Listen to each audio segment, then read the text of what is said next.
You just purchased one of our S4 vacuum machines, and now you need to know how to set it up. Welcome everybody, I'm Madison with S4 Suspension. Today, we're going to walk you through step by step on exactly how to set it up, use it, and maintain your S4 vacuum machine.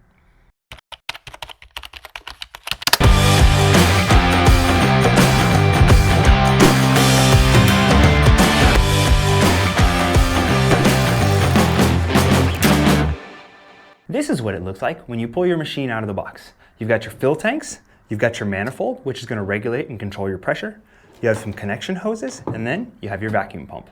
Now that you've gotten semi-acquainted with your machine, it's time to assemble all the parts and pieces. To do that, we're going to need some tools. You'll need your choice of suspension oil, some form of wrench, whether adjustable or open-ended wrench to fit the manifold fittings and the fittings on the vacuum pump, rubber gloves and safety glasses for protection, and a rag to keep things tidy. Now that you know everything you need to get this machine running, let's make some space and get to it. All right, first thing we're going to do is attach our manifold to our fill tanks. To install the manifold, you're going to need to remove the retaining nut, slide the retaining nut onto the vacuum connection of the fill tank, insert the manifold into the bracket of the fill tanks, insert the hose into the push-to-connect fitting. To use the push-to-connect fitting, firmly insert the hose into the fitting until you feel it bottom out and stop. Gently tug on the hose to confirm its engagement and that the system is sealed. Push the hose as far into the fitting as it will go. Once you've assured that the hose is securely connected, slide the retaining nut over the hose back onto the threads of the manifold. Now choose your wrench of choice to tighten down your manifold by holding the manifold still with one hand and just snugging up the retaining nut. Doesn't need to be too tight here, just tight enough to where it doesn't have any movement. With your manifold securely attached, it's time to install some hoses. We have two different sizes. We have a smaller 1/4 inch hose. This is going to connect the vacuum pump to the fill tank. We'll set that aside and worry about it a little bit later. Right now, we've got 4 3/8 inch hoses, and these are going to be what actually connects the shock to the fill tanks and allows you to run oil through the system. On the bottom side of your fill tank, you're going to have 4 push-to-connect fittings that your fill hoses will push directly into. Your manifold is attached, the hoses are connected, and now we need to do just a tiny bit of preparation on your vacuum pump before we get this system rocking and rolling.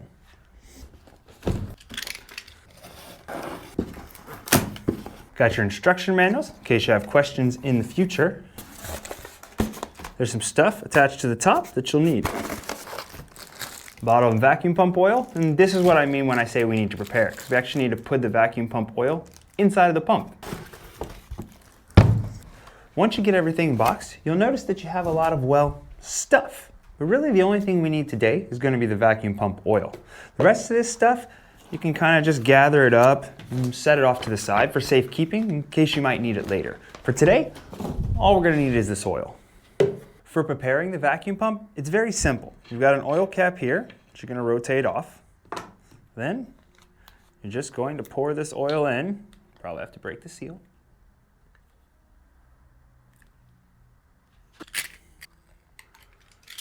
You will simply fill the vacuum pump with oil until it gets to the middle line between the minimum and the maximum level indicator. After that, put your cap back on your bottle, set it away for later use, and then screw your cap back onto your vacuum pump. With the vacuum pump filled with oil, it's now time to connect it to the fill tank using the fittings supplied in the kit. There's 2 threaded sections on our vacuum pump. One has got a squared off fitting, one has a flared fitting. Our adapter is going to go directly on to this flared fitting. Because it is a flared fitting, there's no need for thread tape, it's just going to tighten directly onto the threads. You'll use an open-ended wrench to tighten this up. Now we will use the supplied vacuum hose to connect the vacuum pump to the fill tank using the push-to-connect fittings. Give it a little tug to make sure it's fully seated. We'll rearrange this a little bit so things are easier.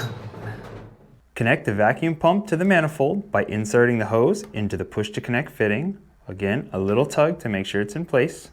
With everything securely installed, before we connect our compressor, let's run through the manifold and show you what all the features do. For all 3 valves in the system, when they're perpendicular to their valve, they're going to be closed. When they're in line with their valve, they're going to be open. The first component in our manifold is going to be the compressor fitting, which is connected to the regulator. To adjust the pressure regulator, you pull down on the knob and turn counterclockwise or clockwise to adjust the pressure. Once you're done adjusting, push the knob up to lock it and secure it in place.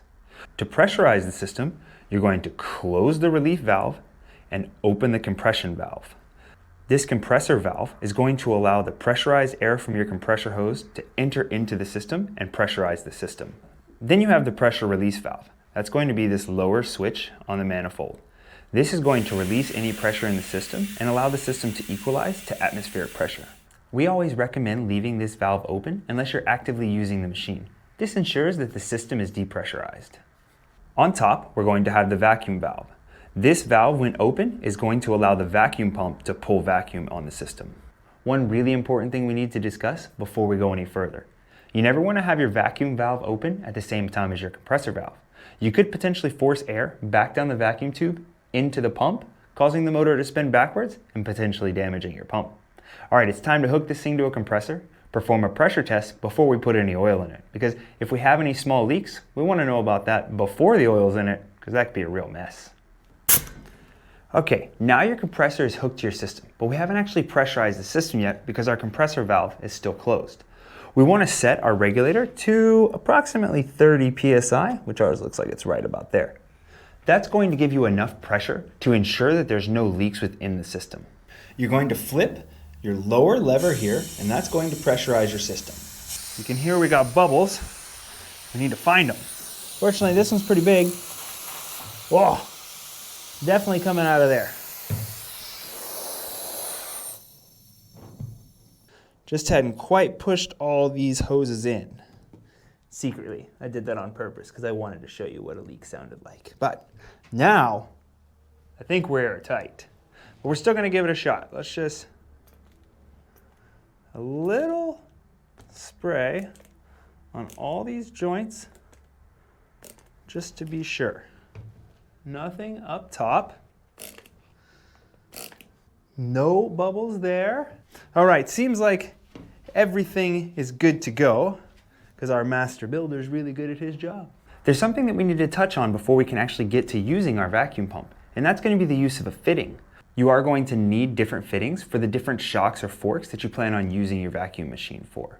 All the fittings are available at s4suspension.com. If you ever have any questions about if you have the right fitting or not, feel free to give us a call or shoot us an email, and we'll try and clear that up as best we can for you. It's finally time to put some oil in our system, which means it's time for safety gloves and safety glasses. All right, and now we're safe. We got our safety equipment on. We're ready to put some oil in this thing. Grab your jug of oil, which of course you can purchase over at s4suspension.com. Different weights, different quantities. Today, we're gonna be filling our system with 4 weights. That's actually one of the things that makes this S4 vacuum machine so cool. You got 4 different chambers. That means you could have 4 different types of oil, or you could have 3 different types of oil and an evacuation chamber to pull all that old oil out. The possibilities are really up to you. Just don't use any dot products for sure. Unscrew our cap. Double check that our system is depressurized because you don't want any accidental pressure in the system when you go to connect your fitting. I'll explain why a little bit later. So with our system depressurized, we'll grab the hose of the chamber that we want to fill, install our fitting, put it into our oil bucket, close our relief valve, and then start our vacuum pump. We'll open our vacuum valve. This is going to pull vacuum on the system and begin to suck oil into the system. Then we can turn off our vacuum pump and leave the system under vacuum. Because once the system's under vacuum, you don't necessarily need to leave the vacuum pump on to pull oil into it. We want to fill our oil chamber to about halfway. We like to work with the oil chambers between half to quarter full. Any more or any less, and you potentially risk being inefficient with the system or getting oil in places it's not supposed to. Too much oil, and you might send oil all the way into the vacuum pump. Too little, and you might drain and burp the system. We've got our tank about where we want it to be, so now we're going to close our vacuum valve, and then we're going to open our relief valve. That's going to depressurize the system so it stops pulling oil in. With a rag in hand, our oil hose out, decouple the fitting, catch any oil that comes off of it, and then rest our oil hose just over the top. Put our top back on our oil and put it off to the side. But what what happens if you do leave it pressurized or you do leave your fitting on? Let me show you. That's what happens if you happen to accidentally leave your system pressurized. It's going to spill out. And on the other hand, if you just happen to leave your fitting in there, even with the system being depressurized, well, I'll show you that one too. Completely depressurized, just the weight of gravity. So again, always make sure you remove your fittings and depressurize your system when you're not using it. All right, let's do a shock. First step to bleeding our shock, we're going to screw our fitting into our shock. Connect the hose with the oil that you want to use for your shock. Now our shock is connected. We'll turn on our vacuum pump, close our relief valve, open our vacuum valve, and begin to draw all the air and the oil out of the system. We'll let this build vacuum for a few moments. If you need to, don't hesitate to help your shock out a little bit, get it moving. Go ahead and turn off our vacuum pump. Let us sit there under vacuum for just a minute. Close our vacuum line, open our relief line to depressurize. Now we'll push oil back into the shock and create a cycle. Open our compression line. And this is actively pushing oil into the shock. If you need to help it, that's okay. Check, make sure your IFP is extended and your shaft is extended. Close your compression valve, open your relief valve to depressurize the system. Once it's at ambient pressure, close your relief valve, turn on your vacuum pump, and open your vacuum valve. This is again going to draw all the air that's left in the shock as well as the oil that you just put in it. I want to interject here for a second and talk about something kind of important. When you're bleeding your shock, you should always hold it vertically like this because air goes up, so it's going to allow the bubbles to travel out a little bit easier. I'm only laying it on its side like this for display purposes. So have your shock vertical. It's going to make it work better. Back to what we were doing before.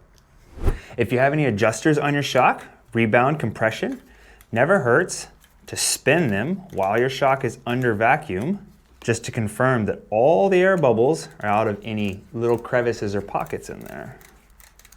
If you haven't already, you probably want to note your clickers before you do any adjustments like that. Now it's been under vacuum for a minute here. There's no major bubbles coming out of the system. Close your vacuum valve. Equalize the pressure. Open your compression valve. You're going to repeat this process of pulling vacuum and pressurizing your shock until you're confident that all the air has been extracted from inside. Once you're ready and you're confident that your shock is ready to go, you're going to pressurize the shock one last time. Then close your compressor valve, open your relief valve to depressurize the system and again have it at ambient pressure. Once you do that, it's a great time to go ahead and push in your IFP height so that way you don't lose any of that oil. Because right now, while it's still attached, you're just pushing any of that excess oil back into your oil chamber. Once your IFP set height is set, take your rag, disconnect your shock from the system, remove your fitting, and wipe away any excess oil that drips out. Now you'll reinstall your bleed screw into your shock, and then it's just a routine shock maintenance after that. And now you know how to use your S4 suspension vacuum machine to get a good bleed, fresh oil, and an already set IFP height.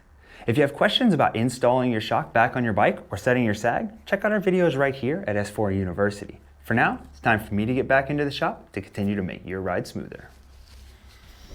Et voila, you know how to do your now. Exactly.